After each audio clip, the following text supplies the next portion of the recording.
everyone, I'm Ben Nathan. We're here for the third pre-race show for race number 3, Pocono 200 for the NRPA Mobil 1 Cup Series. Like I said, I'm Ben Nathan. Today, I do not have Ricky Hawkins along with me. Ricky Hawkins is off doing something else. But today I actually have two other people. I have Robert Correll and Lee Johnson, who are both, Lee Johnson is a writer, and Robert Correll, he's done a lot of pit reporting for people. He's also done a lot of stories on the series. Hey guys. Hello. What's going on? Well, see, what we normally do for the pre-race show, we did last week, because we discussed the results from the Pikes Peak race, and then we talk about the qualifying for the Pocono race, and then we talk about who we think is going to be doing good, that's going to be in the Pocono race, and who we don't think is going to be doing good. Stuff like that. It's a very easy thing here. I know you guys are new to the show, but I don't think you're new to being able to talk stuff like this. So I'm going to start it off by last week's race at Pikes Peak. I think everybody was shocked that Pikes Peak was actually kind of a good race. Yeah, normally it would seem that Pikes Peak would have a lot of single-file racing, not a whole lot of passing, but Pikes Peak was very entertaining this time. Not a whole lot of just a lot of battles around the track, and not the typical type of racing that you would see. Allie Thompson took out the win, I believe. Points earning status here. Yes, I believe she did win that race. Lindsay second, Simpson third. Newland was fourth, and Hegan was fifth, rounding out the top five. Trent Hegan definitely was looking. He needed to have a good run this race. He didn't have a good run in Daytona. Certainly looks like he got one this week. 2.25 seconds, somewhere around there. So a pretty spread out battle for the win. However, only 0.72 back was the distance between Allie Thompson and second place Michael Lindsay. All right, hey, what did you think, Lee?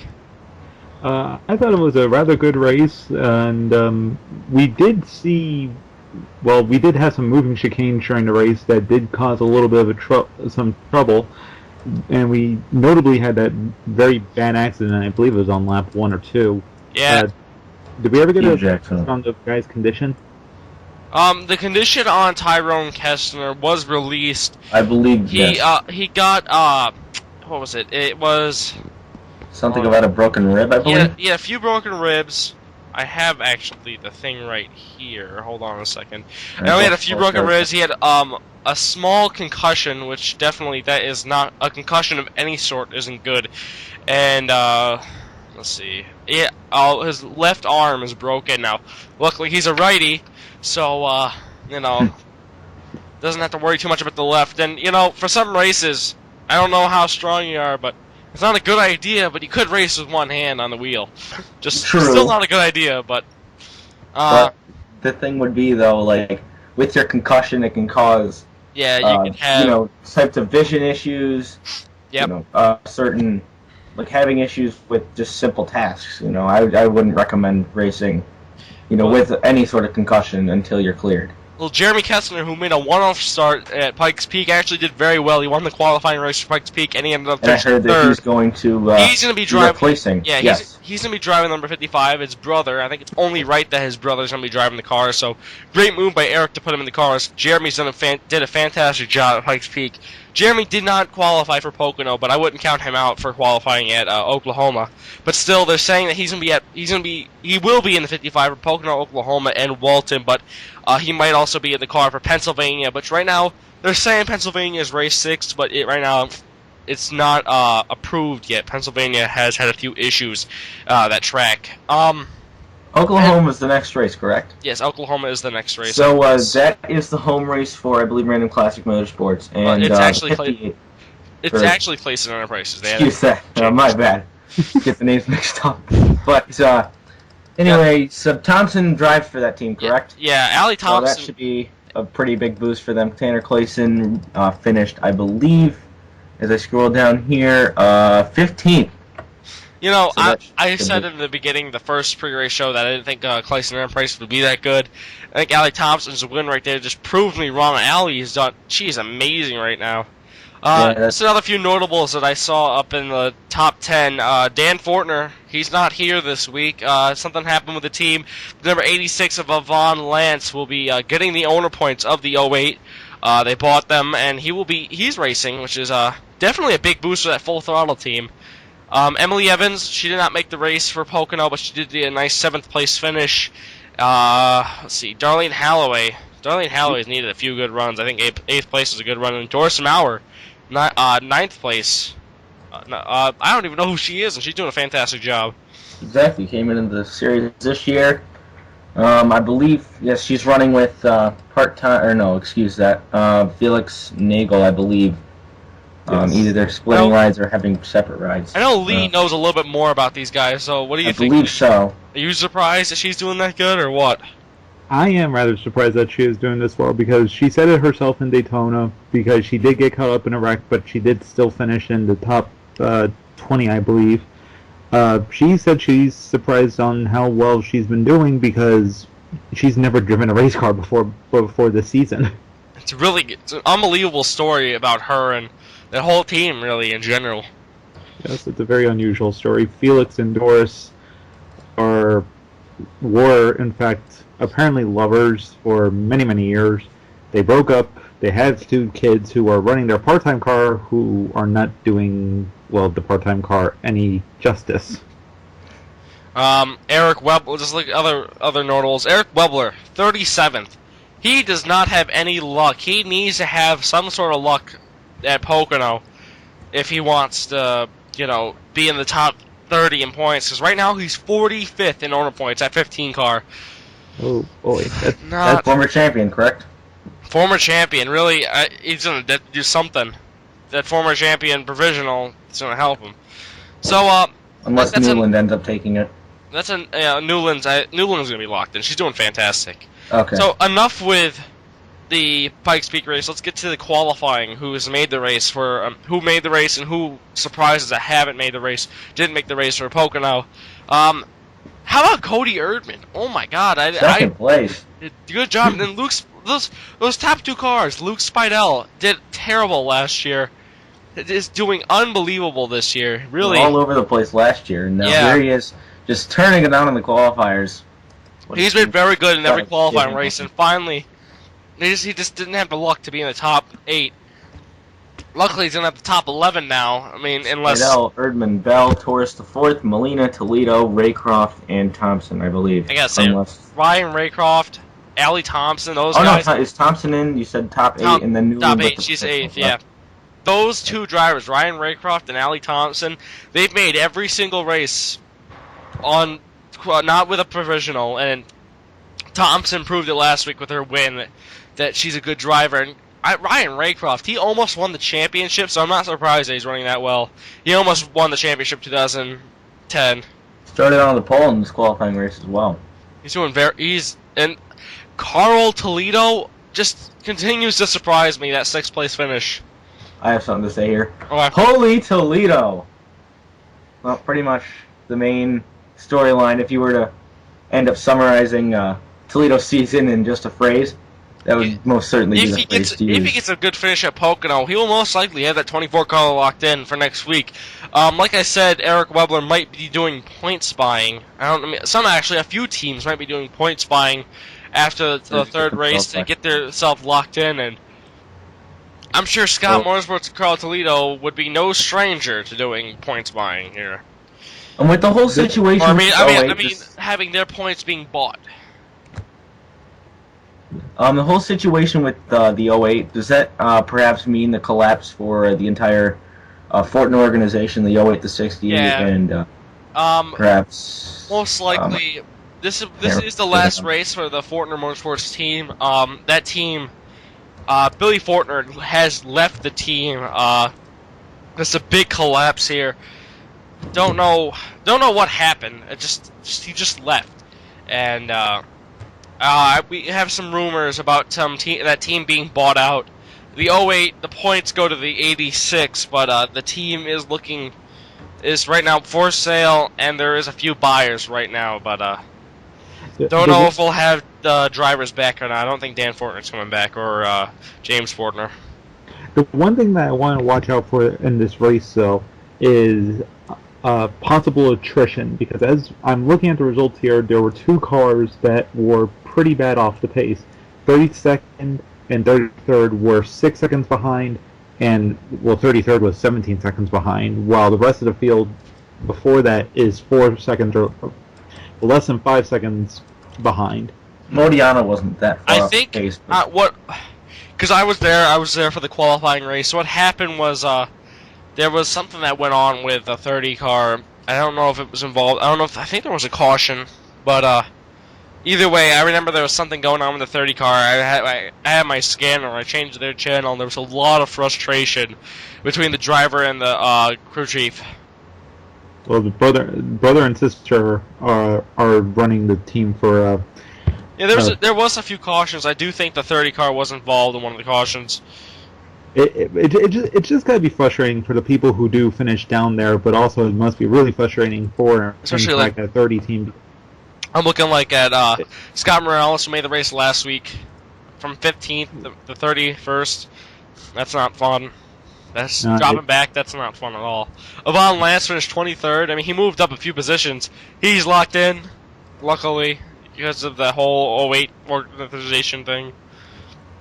Enough about the qualifying. Let's go to the people who are already in the race. One driver who needs that good run, Eric Webler. If he wants to be locked in, he's gonna need a win. Most likely. And some other guys, I think, just hometown track. The guy's been doing very well this year. Jeffrey Lamb. Jeffrey Lamb didn't have so much luck at Pikes Peak, but he had a great run at Daytona. Yeah, and really his season is starting. He didn't start off good, and finally he's having a good start to the season. And that 97 car I think it's gonna be starting up front for Pocono. Yeah, Jeffrey Lamb. I don't know what happened to him in Pikes Peak. He was the first car lap down in 34th, so I don't really know what happened to him during that race. But hopefully he'll get a good run here today. Some other people that I think are gonna need a good run. Felix Nagel in the 96 car. He's what is he, 30th in owner points? He's 30th in owner points. I think he's 31st in driver's points. But it's the owner's points that do count in the way of being locked into the show. However, in his first two starts, he has finished both races in 28th position. I think hopefully another 28th. That'll probably put him locked in, though. That'll probably keep him locked in. Casey Lester in the 13 car. Right now he's 33rd in points. That's not good. He needs to be up above that. After getting caught up in that wreck at Daytona, it's just been kind of a disaster. I know, all Robert. year. I know, Robert. You know a lot about the Leicester Racing organization. What do you think about them? I know both Leicester and the 31 car, Jameson. Those two, changed. I believe, both of them were caught up in the wreck at Daytona, and ever since then they've kind of had mediocre luck all year. I believe they got top 15 finishes at Pikes Peak, but they're still pretty down in owner standings. Actually, let me take a look at it. I believe Leicester is 33rd in owner points, and Jameson is 36th currently. So, new team, just some struggles early on, but I think they should end up perhaps pulling out of it and trying to get something going for them. Some other people I'm looking here who are right now locked into Pocono. The number 32, the number 12, and the number 22. Those are all silver. Every single silver green racing car. Yeah, all of those cars are below the top 30. All of those cars are going to need a good run. The 38, I know he's one race behind all the other drivers, but I still think he might be able to get back up there to be locked in. Those guys need a good run of something. They need something. My question is, can anyone break the Newlands from the top two spots in points? Newland Racing. I mean, Ryan Wilcox, definitely driving like a rookie, like he doesn't know what he's doing. Right now, 38th in points. I had high hopes for him to do good, but he is just not having a. He has a DNF. I don't know what's going on with that team, but definitely he needs something to be turned around over there. Might not be locked in after Pocono, but the main two Pocono cars, the main two Newland cars have been the main two cars for a while, last year and this year. Right now, and wow, and Rebecca Simpson's the only driver to have top 10, two top 10s, top 10 in both races. But those guys are both, those girls are both very good, and I'm just not surprised to see them running running 1 and 2 in points. And the thing with Fortner, I believe I see Dan Fortner is 4th in driver's points, so it's a shame that 08 team is going very out. Unfortunate. So Lance is going to end up buying the 08, and the 08 is just going to plummet down, probably around 30th, 40th in points, depending on how everyone else does. The 08 in owner points will become the 86, and the 86 in owner points will become the 08. I'll put Avant Lance locked in for next week. Some other notables, people who need a good run. Looking at the bottom, around the 30th of points, Nate Piper. He needs a good run in the 62. He's not doing very well. How about Adam Fisher? What? How about Grant Wilson, who dropped 19 points and he's now 34th in owners points? Oh, well, like I said, that whole silver green racing car. There's something going on that they need to figure it out for next week. Guy dropped 18 positions was the 77. 18, excuse me. He got caught up in a race. Or he caught up in something. One of the Zacharys, I believe. Yep. So all those guys, they really need a good run if they want to be locked in after Pocono. So let's get to the main question here. The main question everybody wants to know. What do you guys? All right, we'll start with Robert, Mr. Correll. Yes. Who's gonna win Pocono? Tough call. Probably. It's tough. Perhaps Dawson or Newland. Maybe someone up at the top of the points is just gonna. Someone up towards the top, maybe top 10, is gonna end up just having a really good race and just gonna end up at the running pretty much at the front when they need to, and they'll end up scoring the victory. So, not exactly sure how everyone else might do, but judging by driver's points, I think everyone will finish relatively close to where they are. What do you think, Lee? Same question. I think we discussed her early in the show, and I think it's going to be Doris Maurer. She's the highest running Mitsubishi in the way of owners points, I do believe, and I'm not sure if that is accurate or not. And we've been seeing her progressively get better and better. So I think this might be the race that she takes home. I think that we're gonna see probably a surprise. I'm a fan of the Webler cars. I'm thinking maybe Tori Webler, Eric Webler, but if it's not them, I think we might see maybe, like I said, a surprise. Aaron Evans has had a very good car through practice and stuff in the 14 car. Hopefully, I think we'll see her do good. And Ryan Raycroft in the 66, both of those guys, or guy and girl, I think they're gonna be doing good. Ironically enough, the 14 is 14th in driver's points. All right, who do you guys think is gonna suck or have a terrible race? Gonna suck, right? That's a pretty blatant question there. Who's gonna be just so stupid and suck this race? My money's on Keith Batson. Yeah, probably either Batson or some reason I'm thinking Stephen Conway or is Brian Hansen locked in? What? Is Brian Hansen locked into the field? Brian Hansen, he is not the locked 20. in. Well, Carl Toledo is in the race in the 24. He'll probably suck too. On, sponsorship. He doesn't have sponsorship for this race. Well, then yeah, probably. Okay. And then Lee, yeah.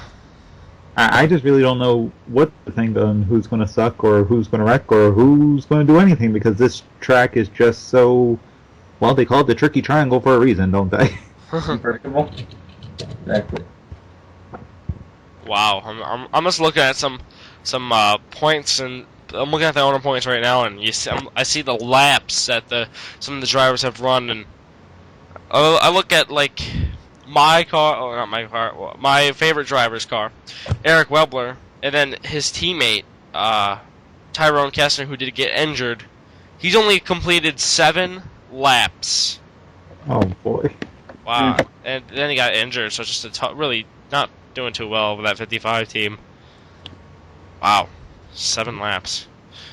There's some, it's just that this level of racing, it's just so anything can happen. Oh, well, I think that wraps up the show. Oh, Can we go get a burger now? I guess so. let's go ahead and do that. I'm Eric Webler, Robert Correll. Lee Johnson. and thank you for watching today's show.